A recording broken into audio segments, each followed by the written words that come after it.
আমার new setup আপনাদের সাথে একটু শেয়ার করলাম শর্টকাট, তবে ডিটেইলস আমি কোনো কিছু বলবো না। জাস্ট 312 গ্রাম ওয়েট রিল রড সহ। যাই হোক, এটা হচ্ছে লুর খেলার জন্য, আর এটা হচ্ছে 1000 সিরিজের শিমানো এফএক্স। এটা নিয়ে কোনো এক সময় আমি কথা বলবো, যখন আমি মাছ ধরি তখনই আমি আর রিভিউটা দিয়ে দেবো। জাস্ট আপনাদের সাথে একটু শেয়ার করলাম। তো যাই হোক, এবার আমি যে বিষয়টি নিয়ে কথা বলবো সেটা হচ্ছে নদীতে সফলতা। নদীতে কিভাবে সফলতা আসবে, নদীতে সফলতার মূল চাবিকাঠি কি। কিছু বেসিক বিষয় আছে যেটা নিয়ে আমি এর আগেও আলোচনা করছি, কিন্তু বর্তমানে আমার কাছে অনেকগুলো কমেন্ট এবং ফোন আসছে যে ভাই নদীতে যাই কিন্তু মাছ হয় না। আপনি নদীতে গেলেন আর মাছ পেলেন, এটা কেউ বলতে পারবে না যে ভাই আমি নদীতে যাচ্ছি আমি শিওর মাছ ধরে আসবো, এটা কেউ বলতে পারবে না। তো যাই হোক, আজকে কথা বলবো হচ্ছে নদীতে সফলতার বিষয় নিয়ে এবং কিভাবে আপনি সফল হবেন সেই বিষয়টি নিয়ে কথা বলবো। তো আপনারা দেখছেন hook fishing video and review channel, আমি আছি ওমর ফারুক। তো চলুন শুরু করা যাক।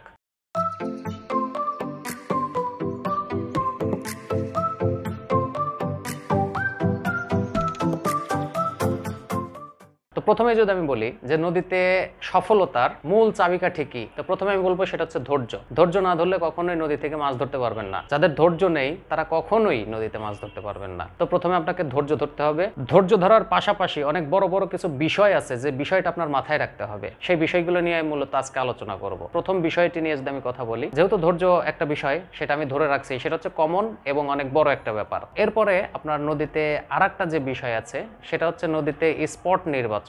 ভালো একটা স্পট নির্বাচন করতে গেলে আপনার কি কি বিষয়গুলো ফলো করতে হবে সেটা নিয়ে আমার একটা ভিডিও অলরেডি তৈরি করা আছে। আপনারা ইচ্ছা করলে ওই ভিডিওটা দেখতে পারেন। ভিডিও লিংক আমি ডেসক্রিপশন বক্সে এবং আই বাটনে দিয়ে দিচ্ছি, আপনারা অবশ্যই দেখে নেবেন। আমরা যারা নতুন আছি নদীর ক্ষেত্রে বা যারা পুরাতন আছে তারা কিন্তু সবসময় মাছ ধরতে যায় না। এই জিনিসটা আপনারা একটু লক্ষ্য করবেন যে তারা সবসময় মাছ ধরতে যায় না, তারা হয়তো মাসে 2-3 দিন বা 4-5 দিন মাছ ধরতে যায়। এখানে একটি বিষয় হলো যে আপনি যদি চিন্তা করেন, একটু মাথা খাটিয়ে যদি আপনি চিন্তা করেন যে আসলে মাছ আসলে প্রত্যেক দিন খায় না। আপনি দেখবেন যে একটা মাসে কয়েকদিন মাছ খাচ্ছে। আপনি আবার হিসাব করে দেখেন যে 5-7 দিনের বেশি মাছ খায় না একটা মাসে। মানে এক মাসের মধ্যে দেখবেন এই 5-7 দিনই ভালো মাছ পাইছে, সবাই অনেক ভালো মাছ পাইছে, কিন্তু প্রত্যেক দিন না। ধরেন আজকে অনেক ভালো হিট হয়েছে, আপনি জানেন যে অমুক জায়গায় আজকে অনেক ভালো মাছ হয়েছে, কালকে গেছেন অনেকে গেছে কিন্তু কেউ মাছ পায় নাই। এ ধরনের সিচুয়েশন অনেকেই ফেস করছেন যে এখানে মাছ ধরতেছে, চলো আমরা সবাই যাই মাছ ধরি, কিন্তু আপনারা গিয়ে পাননি।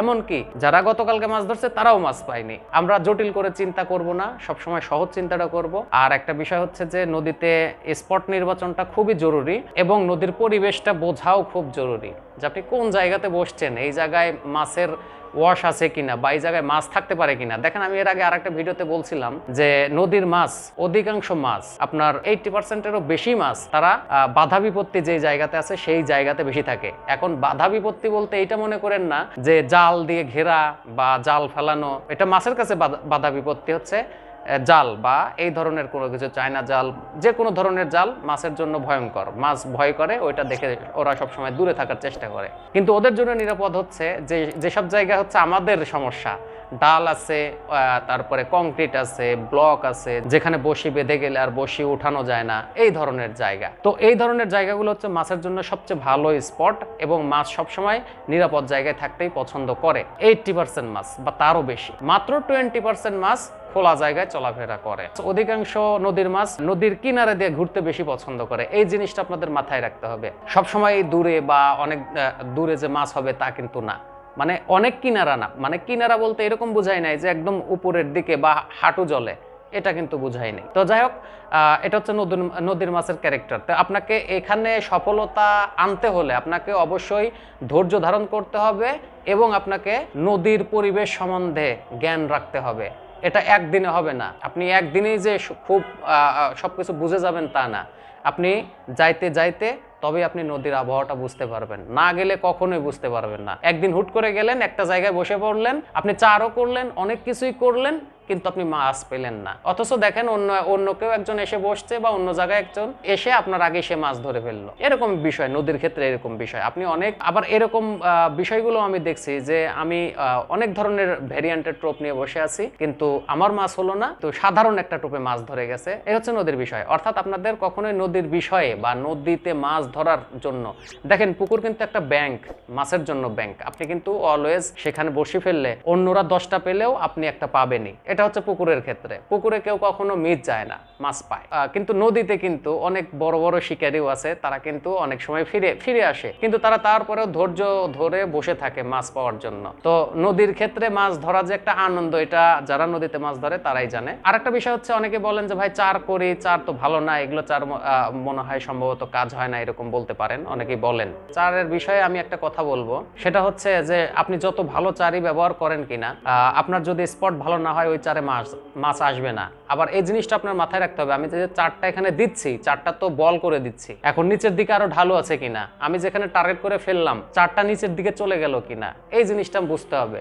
নিচে কাদা আছে কিনা, আমি যে চারের বল করে ফেললাম কাদার মধ্যে ডুবে গেল কিনা। আর তারপরে আর একটা বিষয় হচ্ছে যে আমি যে চার করলাম স্রোতে চারটা ভেসে যাচ্ছে কিনা বা এখান থেকে চলে যাচ্ছে কিনা, তাইলে আপনি চারের রেজাল্ট পাবেন কেমনে বলেন? চারের রেজাল্ট পাওয়া যাবে না। অর্থাৎ স্রোত নেই, নিচের পরিবেশ ভালো, নিচে কাদা নেই, এই ধরনের জায়গায় চার করেন, কাজ হবে। কিন্তু আমি যে কথাগুলো বললাম, কাদা থাকলে ওখানে চার ডুবে যাবে, নিচের দিকে ঢালু থাকলে চারটা নিচের দিকে গড়ায় চলে যাবে, আবার স্রোত থাকলে চলে যাবে। আপনার চারটাকে ওই স্পটে ধরে রাখতে হবে। সেজন্য অবশ্যই নদীর ক্ষেত্রে ফিডার ইউজ করতে হবে, যেন চারটা একদম ধুয়ে না যায় বা শেষ না হয়ে যায়, এরকম। তো আসলে একটা নদীতে আপনি মাছ ধরতে গেলে যে মাছ পাবেন, অনেক গ্যারান্টি দিয়ে কেউ কিছু বলতে পারবে না। আবার আপনারা এইটার উপরে বেস করে যদি অনেক আকর্ষণীয় টোপ কেনেন, আকর্ষণীয় স্প্রে কেনেন, এইটা কেনেন সেটা কেনেন যে নদীতে মাছ ধরবে, এটা কখনোই ধরবে না। আপনাকে মাছ ধরতে হলে আপনি কিছুদিন নিয়মিত যাতায়াত করেন নদীতে। নিয়মিত নদীতে যাতায়াত করলে,